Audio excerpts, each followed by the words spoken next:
Hi friends, நம்ம TNPSC வெற்றி பேச்சு சேனலில் இன்றைக்கி general Tamil new syllabus unit 2ல் இருக்கக்கூடிய அகர வரிசைப்படி சொற்களை சீர் செய்தல் இந்த டாபிக் தான் இன்றைக்கி நம்ம பார்க்க போகிறோம். ஸோ இதில் பொறுத்த வகையில் பார்த்திங்கன்னா நமக்கு டிஎன்பிஎஸ்சியில் அகர வரிசைப்படுத்துதல் அந்த டாப்பிக்லேருந்து கண்டிப்பாக ஒரு கொஷின் நமக்கு இருக்கும். ரொம்ப ஈஸியான டாபிக் தான். ஸோ இதில் நம்ம எப்படி அகரவரிசைப்படுத்தி எழுதணும், அதுக்கான பேசிக்ஸ் நமக்கு என்னென்ன தெரிஞ்சுக்கணும்னு சொல்லிட்டு இந்த வீடியோவில் நம்ம பார்க்கலாம் வாங்க.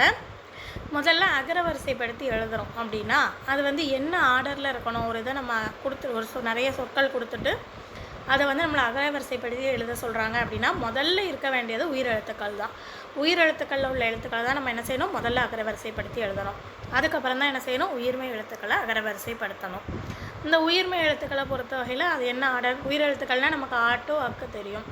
அதே மாதிரி இதுலேயும் நமக்கு இக்கு டு இன்னு இருக்கு இல்லையா, அதில் நிறைய உயிர்மை எழுத்துக்கள் நமக்கு இக்கு கூட்டல் ஆக்கா, அடுத்தது இக்கு கூட்டல் ஆ அக்கா, ஸோ காக்கா கீ குக்கு கே கை கொக்கோ கோ, அதேமாதிரி ஞா வரிசை சா வரிசை அப்படின்னு சொல்லிட்டு வரிசையாக நமக்கு இன்னு வரைக்கும் இருக்கக்கூடிய எல்லா வரிசையும் இருக்கு இல்லையா, இந்த ஆர்டர் நமக்கு கண்டிப்பாக தெரிஞ்சுக்கணும். ஸோ கொடுத்துருக்க வார்த்தைகள் உயிர்மை எழுத்துக்களில் தொடங்கும் பொழுது நம்ம இந்த இதில் டேபிளில் இருக்கு இல்லையா, இந்த வார்த்தைகளில் உள்ள ஆர்டர் படி தான் நம்ம அதை என்ன செய்யணும், அரேஞ்ச் பண்ணி எழுதணும். ஸோ அதுக்கு கண்டிப்பாக நமக்கு இது தெரிஞ்சுக்கணும்.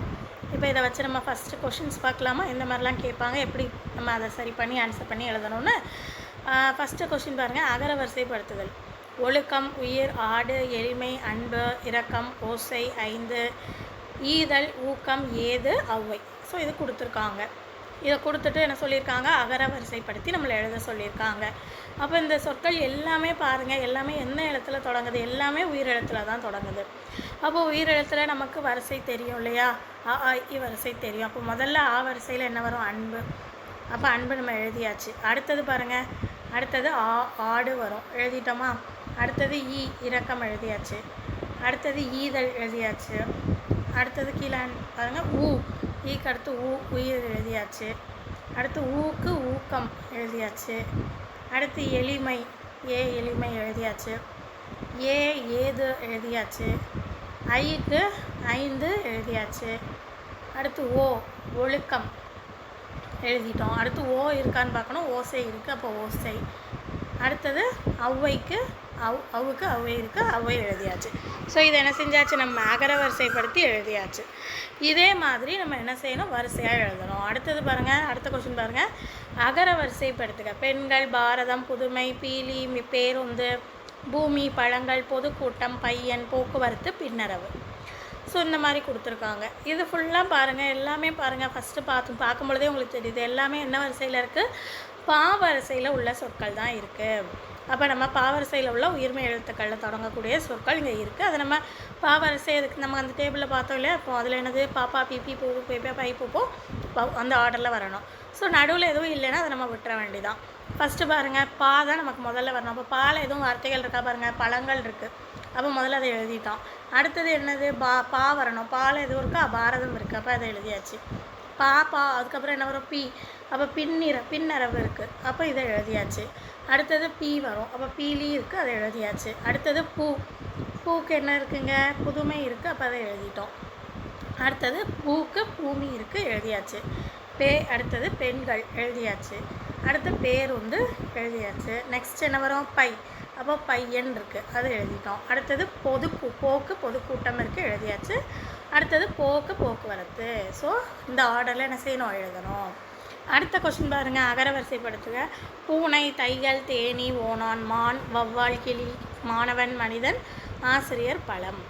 ஸோ இதில் நமக்கு நிறைய மிக்ஸ்டாக இருக்குது. உயிர்மை எழுத்துக்களும் இருக்குது, உயிரெழுத்துக்களில் தொடங்கக்கூடிய சொற்களும் இருக்குது. நம்ம முதல்ல பார்த்துட்டோம், ஒரு இதை அகரவரிசைப்படுத்தி எழுதும் பொழுது என்ன ஆர்டரில் தான் வரணும், முதல்ல உயிர்மை எழுத்துக்கள் தான் வரணும்னு சொல்லி நம்ம ஆல்ரெடி பார்த்துட்டோம் இல்லையா.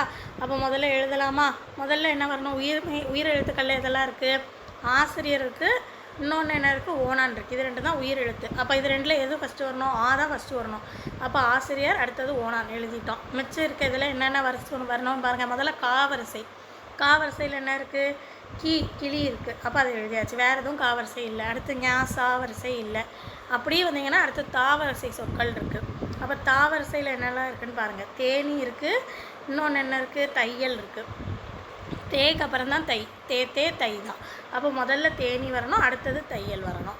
அடுத்து பாவரிசை. பாவரிசையில் என்ன சொற்கள் இருக்குது பாருங்கள். பழம் இருக்குது, பூனை இருக்குது. பாதனை முதல்ல வரணும், அப்போ பழம், அடுத்தது பூனை.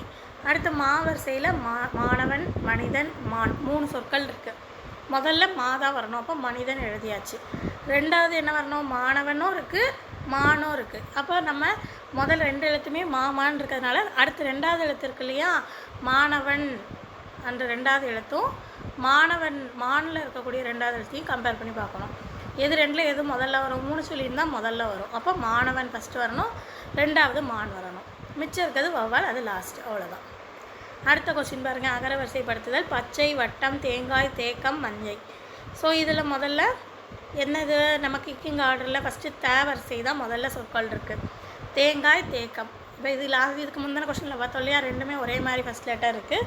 அப்போ நம்ம என்ன செய்வோம், செகண்ட் லெட்டரை கம்பேர் பண்ணுவோம். அப்போ இக்கு தான் ஃபஸ்ட்டு வரணும். அப்போ தேக்கம் முதல்ல வரணும், 2வது தேங்காய் வரணும்.